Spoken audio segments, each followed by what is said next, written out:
الله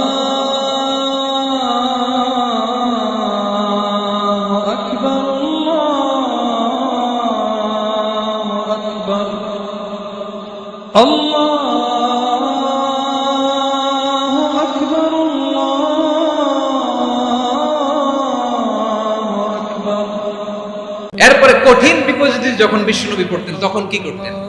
এমন বিপদ মাঝে মাঝে হয় না, দেয়ালে পিঠ থেকে যায়, চোখে মুখে অন্ধকার, কি করব দিশা খুঁজে পাই না, এরকম হয় কখনো?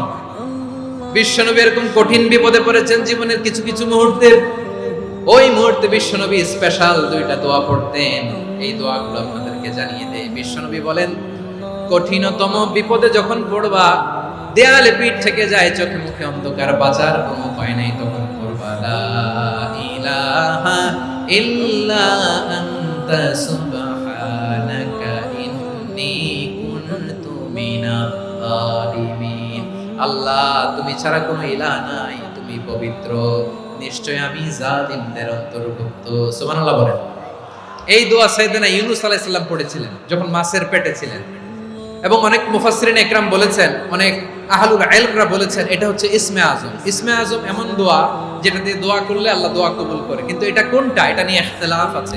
কোন কোন আহলুল ইলম বলেন লা ইলাহা ইল্লা আনতা সুবহানাকা ইন্নী কুনতু মিনাজ জালিমিন, এটা হচ্ছে ইসমে আজম। সাইয়েদনা ইউনূস আলাইহিস সালাম পড়েছেন, আপনারা পড়েননি? এটা পড়বেন আপনারা। এই দোয়া পড়ে সাইয়েদনা ইউনূস আলাইহিস সালাম মাছের পেট থেকে রক্ষা পেয়েছিলেন। রক্ষা করেছিল কে? তুমি ইউনূস নবীরে যখন খাইলো মাছেতে গিলিয়া, ফেরেশতা পাঠাইয়া দিলে ইসমে আজম দিয়া, প্রাণে ছিল যাহার ভয় সেথা পাইল আশ্রয়, প্রাণে ছিল যাহার ভয় সেথা পাইল আশ্রয়, মাছের পেট হতে সে যে পেল পরিত্রাণ। আল্লাহু আল্লাহু তুমি জাল্লে জালালুহু, শেষ করা তো যায় না গে তোমার গুণগান। আল্লাহু আল্লাহু লা ইলাহা ইল্লা আনতা সুবহানাকা ইন্নী কুনতু মিনাজ জালিমিন। বিশ্বনবী বললেন, দেয়ালে পিঠ থেকে গেলে, চোখে মুখে অন্ধকার, বাঁচার কোনো উপায় নাই, তখন এই দোয়াটা পড়তে হবে। এই দোয়া পড়ে আল্লাহর কাছে ফরিয়াদ করলে বিপদ মুক্ত করবেন কে? কেন এই দোয়াটা আল্লাহর কাছে বড্ড প্রিয় জানেন ভাইরা? কারণ এই দোয়ার মধ্যে তিনটা জিনিস আছে। এক নম্বরে হচ্ছে তাওহীদ, দুই নম্বরে তাসবিহ, তিন নম্বরে তাকরীর। আই রিপিট, আবারও বলছি, এক নম্বরে তাওহীদ, দুই নম্বরে তাসবিহ, তিন নম্বরে তাকরীর। এই দোয়াটা আল্লাহর কাছে এত পছন্দনীয় কারণ এই দোয়ার প্রথম অংশে আছে তাওহীদ, আল্লাহর একত্ববাদের ঘোষণা।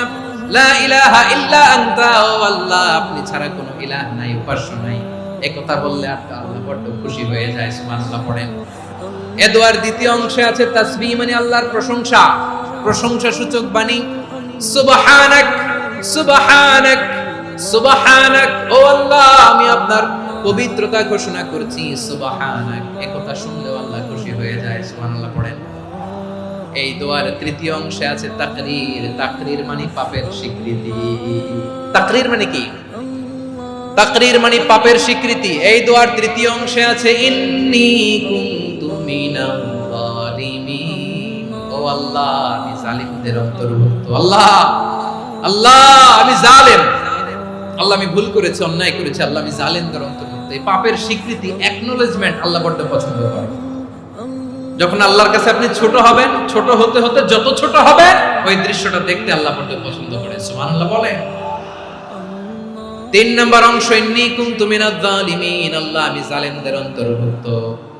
সাইয়েদনা আদম আলাইহিস সালাম ভুল করে যখন নিষিদ্ধ গাছের ফুল খেয়ে ফেললেন, ফল খেয়ে ফেললেন, আল্লাহ বললেন, আদম ক্ষমা পেতে চাইলে তুমি আর হাওয়া মিলে স্বীকৃতি দাও, পাপের স্বীকৃতি আর পড়ো, রব্বানা যালামনা আনফুসানা ওয়া ইল্লাম তাগফির লানা ওয়া তারহামনা লানাকুনান্না মিনাল খাসিরিন। ও আল্লাহ আমি আদম আর হাওয়া যালামনা আনফুসানা, আমরা আমাদের নফসের উপর বড় জুলুম করেছি। আল্লাহ ওয়া ইল্লাম তাগফির লানা ওয়া তারহামনা, আপনি যদি ক্ষমা না করেন, আপনি যদি দয়া পরবশ না হন, আপনি যদি রহম না করেন, আমরা তো ক্ষতিগ্রস্তদের মধ্যে শামিল হয়ে যাব। এই দোয়া করার সাথে সাথে সাইয়েদনা আদম আর হাওয়া আলাইহিস সালামকে ক্ষমা করে দিলেন কে? তাহলে এই দোয়ার 3 নম্বর অংশ তাকরীর, এটা আল্লাহ বড় পছন্দ করে। আমার কলিজার টুকরা ভাইয়েরা, গুনাহ করে শিকার যেতে হবে, এটা আল্লাহ ভালোবাসেন। সাইয়েদনা আবু বকর রাদিয়াল্লাহু তাআলা বিষ্ণু ইসলামকে বললেন, ইয়া রাসূলুল্লাহ আল্লিমনি দুআআন আদউ বিহি ফি সালাতি। নবী হে, আপনি আমার এমন একটা স্পেশাল দোয়া শিখায়া দেন যে দোয়াটা আমি নামাজে পড়ব। নবী বললেন, তাহলে তুমি পড়ো, আল্লাহুম্মা ইন্নী যালামতু নাফসি যুলমান কাসীরান ওয়া লা ইয়াগফিরুয যুনুবা ইল্লা আনতা ফাগফিরলি মাগফিরাতাম মিন ইনদিকা ওয়ারহামনি ইন্নাকা আনতাল গফুরুর রহিম। সুবহানাল্লাহ। সালাম ফিরানোর আগে পড়েন, ও আবু বকর, নামাজে যদি দোয়া করতে মনে চায় এই দোয়াটা পড়বা, আল্লাহুম্মা ইন্নী যালামতু নাফসি, আল্লাহ জুলুম করেছি আমার নফসের উপর, যুলমান কাসীরা, অনেক জুলুম, ওয়া লা ইয়াগফিরুয যুনুবা ইল্লা আনতা, আপনি ছাড়া এই জুনুব, এই পাপ ক্ষমা করার দ্বিতীয় কোনো রব নাই। আছে? এজন্য আল্লাহরে বলবেন, আল্লাহ আমি ছাড়া তোমার গোলামের অভাব নাই, ও আমার রব আমি ছাড়া এই জমিনের বুকে তোমার গোলামের অভাব নাই, কিন্তু তুমি ছাড়া তো আমার দ্বিতীয় কোনো রব নাই। পারবেন বলতে? পারবেন? চোখের পানি ছেড়ে আল্লাহরে বলবেন, আল্লাহ তুমি আমার রব, তুমি আমার সব। কি বলবেন? আল্লাহরে বলেন, আল্লাহ তুমি আমার রব, তুমি আমার সব। আল্লাহ আমি ছাড়া এই জমিনে তোমার গোলামের অভাব নাই, তুমি ছাড়া আমার দ্বিতীয় কোনো রব নাই। একথা বলে চোখের পানি ছেড়ে আল্লাহরে স্বীকৃতি দেন, আল্লাহ আমি পাপী, আল্লাহ এই জমিনে আমার চেয়ে বড় পাপী আর কেউ নাই। ওযু করে সিজদায় লুটিয়ে পড়ে চোখের পানি ছেড়ে আল্লাহরে পাপের স্বীকৃতি দেন, আল্লাহ এমন কোন জুলুম নাই, গুনাহ নাই আমি করি নাই, সগীরা কবিরা, জেনে না জেনে, ইচ্ছায় অনিচ্ছায়, শিরকি বেদাতি সব গুনাহ করেছি। আল্লাহ আকাশের নিচে জমিনের উপরে আমার চেয়ে বড় গুনাহগার আর কেউ নাই। চোখের পানি ছেড়ে আল্লাহরে বলেন, আল্লাহ আমি ছাড়া তোমার গোলামের অভাব নাই, তুমি ছাড়া আমার দ্বিতীয় কোনো রব নাই, তুমি ছাড়া তো কেউ আমার গুনাহ ক্ষমা করার নাই, তুমি আমার রব, তুমি আমার সব। বলতে পারবেন? এই তাকরীর আমার পটুয়াখালীর ভাই, এই স্বীকৃতিটা দেখতে আল্লাহ বড় ভালোবাসে, কারণ আমরা সবাই গুনাহগার, আমরা সবাই কি? বিশ্বনবী বলেন, কুল্লুকুম খাত্তাউন, আ বনি আদম তোমরা সবাই পাপী। সবাই কি? সবাই পাপী। আমরা সবাই পাপী, আপন পাপের বাটখারা দিয়ে অন্যের পাপ মাপি। আমরা যে পাপী এটা ভাবতে মনে চায় না কারণ, খালি অন্যের পাপ দেখি আমরা, এটা ভুল। ওর এই পাপ, ও পাপী, ও জালেম, ও জাহান্নামী, এরকম একটা টেন্ডেন্সি। আমার যে কি হালাত এটার খেয়াল নাই।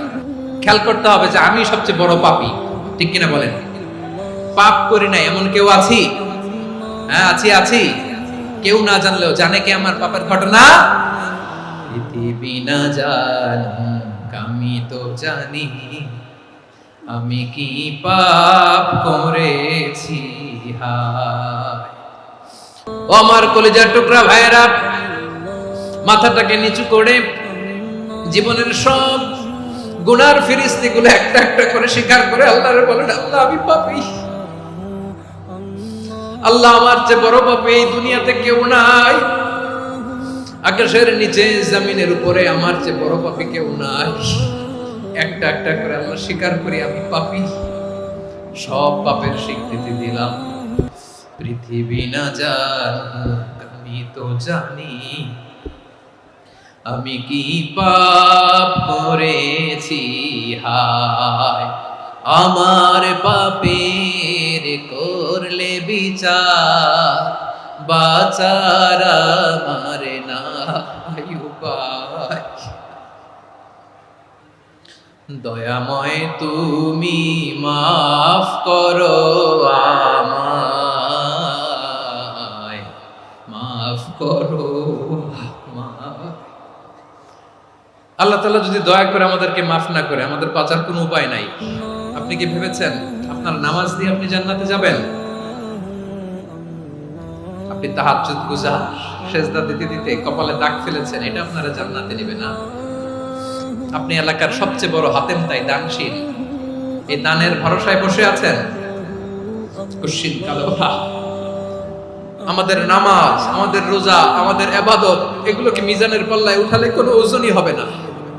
তবে আমাদের একটা কৌশল জানা আছে, আমরা আল্লাহর রহমতের ভিখারি। আমরা সেদিন আগেই গুনার স্বীকৃতি দিয়ে দেব। আমরা বলবো, আল্লাহ তুমি প্রশ্ন করার আগে তোমার একটা কথা বলি, আমারে কিছু জিজ্ঞেস করো না, আমি সব করেছি। এমন কোন পাপ নাই যে পাপ আমারে দিয়ে হয় নাই। তোমার রহমত দিয়ে তুমি জান্নাতে পাঠাবা, তোমার দয়ায় জান্নাতে যেতে চাই, আমল দিয়ে না। পারবেন বলতে? কিয়ামতের দিন আমরা বলবো, আল্লাহ আমার আমল দিয়ে জান্নাত চাই না, আমি তোমার দয়া দিয়ে জান্নাত চাই। তোমার দয়া ছাড়া আমার কোনো উপায় নাই। কারণ আল্লাহ যদি বিচার করে বাঁচার কারো উপায় নাই। আল্লাহ যদি বলে ফেলেন তুই এটা করলি কেন, ওখানে গেলি কেন, কোরআনে 1000 বার নিষেধ করলাম তারপরেও এই পাপে জড়ালি কেন, এরকম প্রশ্ন ছুড়ে দিলে আমার উত্তর আছে? বাঁচার কোনো উপায় আছে? রোজ হাসরে হে আল্লাহ আমার করুণা বিচার, করুণা বিচার, বিচার চাহি না তব দয়া চাই এ গুনাহগার, করুণা বিচার। আপনার আমল দিয়ে জান্নাতে যাবেন? কি দিয়ে যাবেন? আল্লাহর দয়া দিয়ে। আল্লাহর রহম আর দয়া ছাড়া কেউ জান্নাতের চেহারাও দেখতে পাবে না। আমার প্রিয় ভাইরা, এই দোয়া আল্লাহর কাছে পছন্দনীয় হওয়ার কারণ তিনটা। দোয়ার প্রথম অংশে আছে তাওহীদ, আল্লাহর একত্ববাদের ঘোষণা। এই দোয়ার দ্বিতীয় অংশ আছে তাসবিহ, আল্লাহর প্রশংসা সূচক বাণী। এই দোয়ার 3 নাম্বার অংশ পাপের স্বীকৃতি। তাহলে আমরা সবাই গুনাহগার। আমরা আল্লাহর কাছে পাপের স্বীকৃতি দিয়ে বলবো, ও আল্লাহ ইন্নী কুনতু মিনাজ জালিমিন, আমরা জুলুম করেছি, পাপ করেছি, অন্যায় করেছি, আল্লাহ বুঝতে পারি নাই, শয়তানের ওয়াসওয়াসায় পড়ে, বন্ধুর পাল্লায় পড়ে, নফসের খায়েশ মেটাতে যে আল্লাহ করে ফেলেছি। তুমি গুনাহ না মাফ না করলে আমাদের গুনাহ মাফ করার দ্বিতীয় কেউ নাই। ঠিক কিনা বলেন? এভাবে অনুতপ্ত হয়ে যদি আল্লাহর কাছে দোয়া করেন, দেয়ালে পিঠ থেকে গেছে, কোন রাস্তা নাই বের হওয়ার, ওই মুহূর্তেও আপনাকে বিপদ থেকে উদ্ধার করবে কে? বিশ্বনবী চরম বিপদে পড়লে দুটা দোয়া পড়তেন। প্রথম হলো এটা, লা ইলাহা ইল্লা আনতা সুবহানাকা ইন্নী কুনতু মিনাজ জালিমিন। এই দোয়াটা আমরা বেশি বেশি পড়ব। রাজি আছেন? সবাই আওয়াজ করে পড়ুন ইনশাআল্লাহ। আমার প্রিয় ভাইয়েরা, বিপদে পড়লে বিশ্বনবী আরো একটা দোয়া পড়তেন, লা ইলাহা ইল্লাল্লাহুল আযীমুল হালিম, লা ইলাহা ইল্লাল্লাহু রাব্বুল আরশিল আযীম, লা ইলাহা ইল্লাল্লাহু রাব্বুস সামাওয়াতি ওয়াল আরদি ওয়া রাব্বুল আরশিল কারীম। আল্লাহ ছাড়া কোনো উপাস্য নাই, তিনি সুমহান, মহা সহিষ্ণু। আল্লাহ ছাড়া কোনো উপাস্য নাই, তিনি সুমহান, আরশের অধিপতি। আল্লাহ ছাড়া কোনো উপাস্য নাই, তিনি আকাশের মালিক, জমিনের মালিক, তিনি সুবিশাল, আরশের অধিপতি। সুবহানাল্লাহ পড়েন। এই দোয়াটা কেউ যদি পড়ে যদি এর ওসিলা করে দোয়া করে, তাকে বিপদ থেকে মুক্তি দেয় কে? মনে থাকবে আপনাদের? তাহলে বিপদের প্রথম ধাক্কায় কি যেন পড়তে হয়? ইন্না লিল্লাহ। তারপরে কি বলে আল্লাহর কাছে নিজেকে সঁপে দিতে হয়? দেয়ালে পিঠ থেকে গেলে লা ইলাহা ইল্লা আনতা সুবহানাকা ইন্নী কুনতু মিনাজ জালিমিন। 2 নাম্বার হচ্ছে লা ইলাহা ইল্লাল্লাহুল আযীমুল হালিম, লা ইলাহা ইল্লাল্লাহু রাব্বুল আরশিল আযীম, লা ইলাহা ইল্লাল্লাহু রাব্বুস সামাওয়াতি ওয়াল আরদি ওয়া রাব্বুল আরশিল কারীম। মনে থাকবে? আল্লাহু আল্লাহু আল্লাহ।